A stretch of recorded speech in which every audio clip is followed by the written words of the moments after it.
जिस स्थान पर गौ माता को बांधा गया हो और गाय अपने बछड़े को, बच्चिया को जन्म देती हो, उस स्थान पर उसकी मिट्टी, उसकी मृदा, उस जगह की रज, जब मकान का मुहूर्त होता है, दुकान खोली जाती है, दुकान बनाई जाती है, दुकान में कोई अग्नि का प्रवेश हो, उससे पहले जहां पर गाय ने अपने बछड़े को जन्म दिया हो, बच्चे को जन्म दिया हो, उस स्थान की मिट्टी उस भूमि पर लेपन कर दी जाए तो जिंदगी में कभी संपदा की कमी नहीं हो सकती। ये दूसरी मृदा स्कंद पुराण वर्णन करती है, धेनु मानस वर्णन करती है। दूसरी गीता प्रेस गोरखपुर का गो अंक वर्णन करता है, जहां पर गौ माता बंदी हो, जहां पर गौ माता नित्य स्मरण करती हो और गाय के बच्चों का जन्म होता हो, और वो भी देसी गाय, देसी बच्चों को जन्म दे, विदेशी नहीं, जर्सी नहीं, हो देसी बछड़ा हो, देसी ही गाय।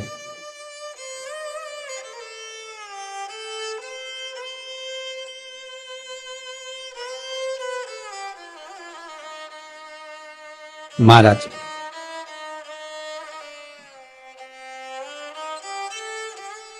जहां पर गौ माता बंधती हो, गाय अपने बछड़े को जन्म देती हो, गाय अपने बच्चिया को जन्म देती हो, उस जगह की मिट्टी बड़ी प्रबल होती है, बड़ी प्रखर। यहां तक शिव महापुराण की कथा कहती है, स्कंद पुराण कहती है, धेनु मानस कहती है, गीता प्रेस गोरखपुर का गो अंक वर्णन करता है। महाराज गौ माता के खुर, गौ माता के चरण जहां पर नित्य प्रति पढ़ते हो, नित्य प्रति पढ़ रहे हो, ताकि आप अपडेटेड रहें हमारे हर एक वीडियो से। चरण पड़ने पर गौ माता के खुर में से गोलोचनी निकलती है। हमारे वो गोलोचनी सफेद कलर की होती है, सब्सक्राइब करें उसको चैनल पर। आप ऐसे पटक देंगे तो बिल्कुल ऐसा लगेगा जैसे लकड़ी है, पर वही गोलोचनी को आप दूध में डाल देंगे तो चलना चालू कर देती है। उसको कहते हैं गोलोचनी। गो अंक में वर्णन है इसका, स्कंद पुराण में इसका वर्णन है। जिस जगह पर गाय बछड़े को जन्म दे, बच्चिया को जन्म दे, और जन्म देते समय पर गौ माता को जब कष्ट की अनुभूति होती है, जो कष्ट जैसे एक नारी का कष्ट होता है, वैसे ही गौ माता का कष्ट होता है।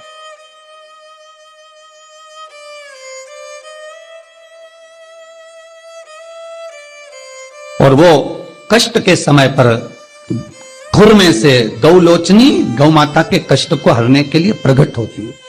उस गौलोचनी का जिह्वा से गौ माता चाटन करती है, चाटती है, और चाटने के बाद जो बछड़ा जन्म देती है, उस बछड़े को अपनी जिह्वा से एक बार चाट लेती है। दुनिया में केवल एक गौ माता का बछड़ा ही ऐसा है कि वो गौलोचनी की जिह्वा से चाटने के बाद बछड़ा तुरंत उठ के खड़ा हो जाता है। दुनिया में एक शेर भी अपने बच्चे को जन्म दे, एक चीता भी अपने बच्चे को जन्म दे, भैंस भी अपने बच्चे को जन्म दे, एक कुत्ता भी अपने बच्चे को जन्म दे, दुनिया में कोई अपने बच्चे को जन्म देगा तो बच्चे को उठने में, संभलने में समय लगता है।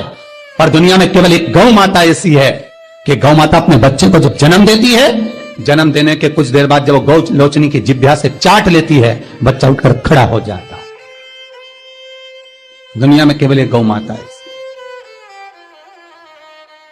गौ लोचनी ढूंढो, हम ये नहीं कहते कि तुम गौ माता के पांव में ढूंढना प्रारंभ कर दो, आप तो मत ढूंढो। गौ लोचनी जहां गिरी है उस रज का भी बड़ा महत्व है, अर्थात गाय ने जहां बछड़े को जन्म दिया उस भूमि पर गौलोचनी पड़ी है, और वो गौलोचनी हमारे जीवन का सुख का अनुभव करा देती है। वो गौलोचनी हमारे जीवन का आनंद का अनुभव करा देती है।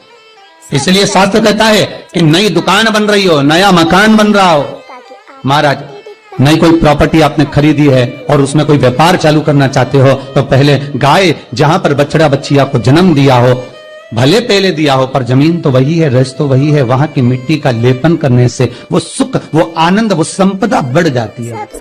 यहां तक शिव महापुराण की कथा कहती है, स्कंद पुराण यहां तक कहती है कि मान लो कोई नया मकान आप बना रहे हो और वास्तु वाले को दिखा कर बनाया है, तो भी उसमें कोई कमी अगर रह गई, क्योंकि आज वास्तु वाला नहीं बोलेगा तो 15 दिन बाद दूसरे वास्तु वाले को दिखाओगे, वो कह देगा इसमें ये गलती है, तीसरे वास्तु वाले को लगा वो कह देगा वो गलती है। और जिस वास्तु वाले से मकान बनवाया वो तो क्या मैंने बढ़िया सब देख कर बताया बनाया, एक एक वास्तु के हिसाब से बनाया, तुमने भले वास्तु के हिसाब से बनाया, तुमने भले वास्तु के हिसाब से बनाया, पर चैनल वास्तु जितने वास्तु वालों को बुलाओगे वो कुछ ना कुछ एब उसमें निकाल ही देंगे, ये पक्का वीडियो से निकालेंगे।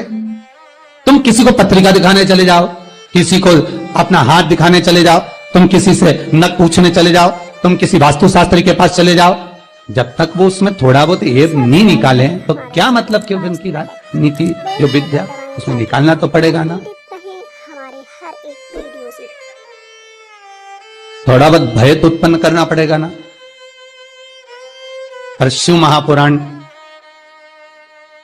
कहती है कि शंकर के पास आने के बाद कोई भय की बात होना ही नहीं चाहिए, कुछ भी नहीं। सब्सक्राइब करें क्या दुख, क्या तकलीफ, क्या कष्ट, अगर शंकर का अनुमोदन कर रहे हो, शिव का स्मरण कर रहे हो, तो फिर सोचना नहीं है, जो होगा शंकर करेगा वो होगा। अगर किसी व्यक्ति को चर्म रोग हो गया, कुष्ठ रोग हो गया, चमड़ी सफेद पड़ गई, रोग समाप्त नहीं हो रहा, बढ़ते जा रहा है, औषधियां आपने बहुत कर ली, तो 3 जगह की मिट्टी आपको फल प्रदान करेगी। पहला सूर्य कुंड की मिट्टी, स्कंद पुराण सूर्य कुंड कहां पर है, तो कहा दतिया और झांसी के बीच में सूर्य कुंड निवास करता है। उस सूर्य कुंड की मिट्टी को लाकर जिस व्यक्ति को कुष्ठ रोग हो गया हो, शरीर की चमड़ी सफेद पड़ गई हो, स्कंद पुराण कहती है सूर्य कुंड की मृदा लगा लेने से 5 से 7 दिन में रोग समाप्त होने लगता है महाराज। पर सूर्य को सर्वाधिक प्रियता क्या,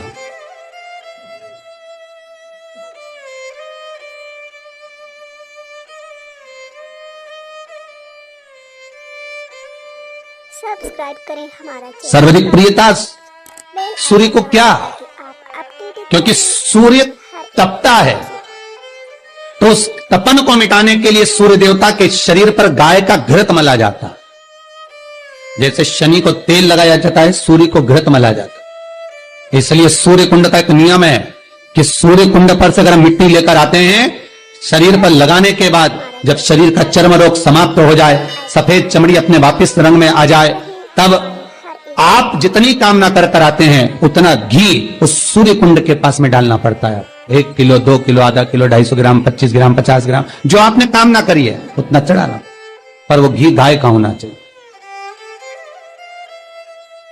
और उस घी का प्रयोग कोई नहीं कर सकता। इसलिए आज भी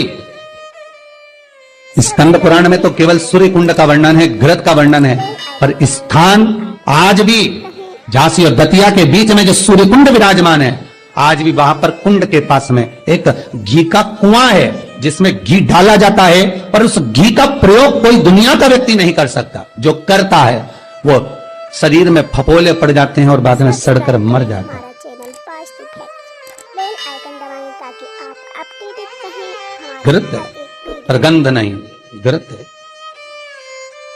3 जगह की मृदा जीव को सुख का अनुभव कराती है। पहला सूर्य कुंड। महाराज